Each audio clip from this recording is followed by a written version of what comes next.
Et Aurélie Herbemont, votre invité ce soir dans ce studio, Sébastien Lecornu, ministre chargé des collectivités territoriales. Bonsoir Sébastien Lecornu. Bonsoir Aurélie Herbemont. Le Premier ministre a revu les syndicats cet après-midi. À la sortie, Philippe Martinez de la CGT nous dit il y aura une nouvelle journée d'action le 9 janvier. C'est l'enlisement. Non, c'est pas l'enlisement. Après, on sait très bien que la CGT est dans une position très dure, dans laquelle, au fond, elle refuse de négocier précisément la réforme, puisque demande tout simplement le retrait de cette réforme. Ce qui est d'ailleurs assez curieux sur le terrain démocratique, dans la mesure où cette réforme faisait partie du projet présidentiel et elle est conduite dans le cadre de notre système démocratique. Non, je pense que c'est pas l'enlisement, parce que moi j'écoute aussi ce que Laurent Berger a dit. Alors justement, Laurent Berger, qui a été très précis, justement à l'instant où vous avez diffusé cette prise de parole. Il a fait part de trois choses. De la volonté de dialogue entre le Premier ministre et les organisations syndicales. Le Premier ministre va s'adresser à la nation dans quelques instants. La volonté d'avancer sur un certain nombre de sujets qui tiennent vraiment à cœur à la CFDT. C'est la question de la pénibilité, par exemple. C'est la question des transitions dans la fonction publique. Et puis, il y a un point dur, sans réfuter d'ailleurs le principe de l'équilibre financier, ce qui est intéressant dans la bouche de Laurent Berger. À moyen long terme, il le dit. La question de l'âge pivot. Et là, c'est vrai qu'il faut rappeler un peu l'intérêt de la question de cet âge pivot. C'est que, bien sûr, c'est l'équilibre financier de notre système de retraite. Et Laurent Berger, ce soir, j'ai cru l'entendre en train de dire, nous, on tient à l'équilibre financier à moyen et à long terme. Et avec Édouard Philippe et le gouvernement, on dit, pour que ce système soit viable, fiable, et j'ose le dire, il ne faut pas non plus qu'il y ait de cynisme à faire reporter aux générations futures cette question de l'équilibre financier. Il faut traiter cette question dès maintenant. Et après, les choses sont assez simples, et je le rappelle quand même, pour équilibrer financièrement notre régime de retraite, soit on baisse les pensions, il en est clairement pas question, soit on augmente les cotisations, nous sommes spontanément défavorables à cette option-là, soit on travaille plus longtemps. Et puis on ne le dit pas assez, pour travailler plus longtemps, soit on le force. C'est l'âge légal, c'est de prendre l'âge légal et de le repousser. C'est ce que propose de manière assez brutale, par exemple, mon ancienne famille politique, les Républicains.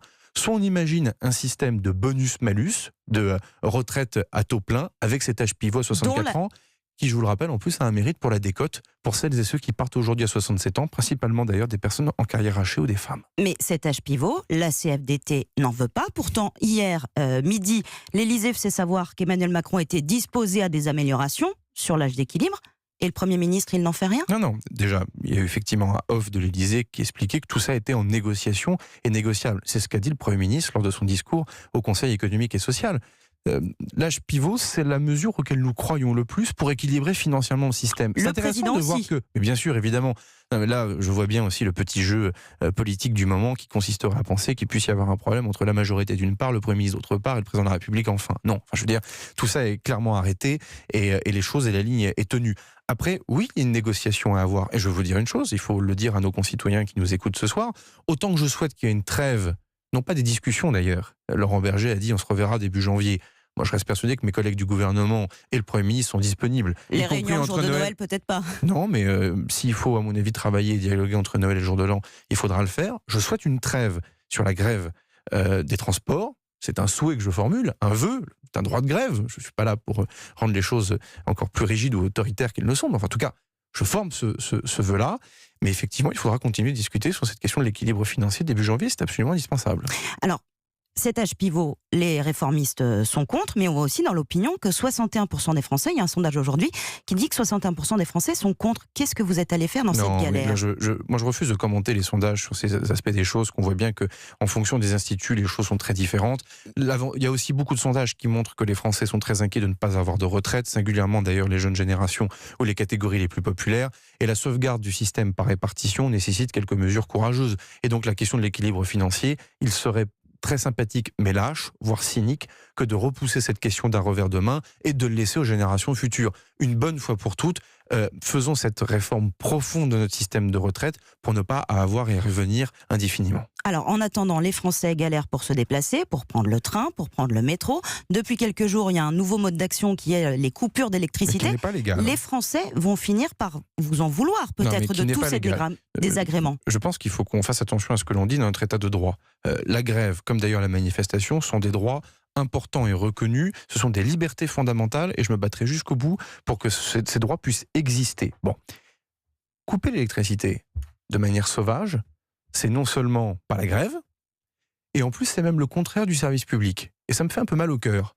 Et c'est lamentable de voir des personnes qui précisément ont un statut qui les protège au nom du service public, pour des raisons qui sont historiques et qui aujourd'hui se permettent de couper l'électricité à certains de nos concitoyens. Moi, j'appelle à des sanctions rapides et fermes sur le terrain disciplinaire. Enedis doit prendre ses responsabilités sur le terrain disciplinaire. Si ces agents sont mis directement en cause, c'est une faute. Elle doit être reconnue par des suspensions ou des révocations. Et je souhaite que la justice soit saisie. Et d'ailleurs, je le dis aux maires de France, puisque nos concitoyens qui écoutent Europe 1 ne le savent peut-être pas, mais une partie du réseau de distribution de l'électricité dans notre pays appartient aux collectivités territoriales, aux mairies, qui sont rassemblées dans les syndicats. Moi, je demande aux présidents de ces syndicats, aux maires, de saisir les parquets à chaque fois qu'une action peut être rencontrée dans les différents territoires français. Il ne faut rien laisser passer, ce qui se passe est très grave. Il y a une dérive qui n'est pas républicaine, qui fait vraiment honte. Quand je vois M. Martinez, patron de la CGT, qui est une formation syndicale historique dans notre pays, venir cautionner ces pratiques, il y a une dérive qu'on pourrait qualifier de mélenchoniste qui n'est pas belle à voir. Vous êtes très sévère oui, je suis avec très la remonté CGT. parce que c'est le corollaire de défendre le droit de grève, le corollaire de défendre les personnes qui manifestent, Dites y que vous compris avec le n'écoutez pas les gouvernement. salariés. Oui, mais y compris avec le gouvernement auquel j'appartiens, il y a quand même une histoire française autour de ces questions. On s'est battu pour ça, et donc je pense que celles et ceux qui dévoient le droit de grève, qui créent cette suspicion, qui détournent justement les lois de la République pour commettre ces interruptions brutales d'électricité. On parle de crèches qui ont été privées d'électricité. Très franchement, c'est lamentable. Un tout dernier mot, parce qu'on va être pris par le temps malheureusement. Qui dit régime universel dit fin des régimes spéciaux, mais aussi des régimes autonomes. Il se trouve qu'il y a un endroit où il y a un régime autonome, c'est le Sénat. Que vous ne pouvez pas forcer à adopter le régime universel. Au nom de la séparation des pouvoirs. Qu'est-ce que vous dites à Gérard Larcher? Dès que la loi est votée, il faut que les sénateurs aussi passent au régime universel? Non, mais je crois qu'il ne faut pas caricaturer le Sénat. Il y a beaucoup de sénateurs que je connais, tout bord politique, tout groupe politique confondu, qui souhaitent intégrer rapidement le régime universel et montrer justement ce souci d'égalité et de justice avec l'ensemble de nos concitoyens. Il est vrai qu'il y a une minorité un peu dure au sein du groupe Les Républicains qui a tenté peut-être en interne de ce que l'on me raconte, de ce que l'on dit, de contourner cette question. Il est urgent que la justice et l'équité s'appliquent pour tout le monde, surtout d'ailleurs chez des sénateurs Les Républicains qui veulent faire travailler les Français en repoussant l'âge légal jusqu'à 65 ans. Ça serait tout de même un tout petit peu curieux qu'en parallèle de garder ce régime autonome sénatorial.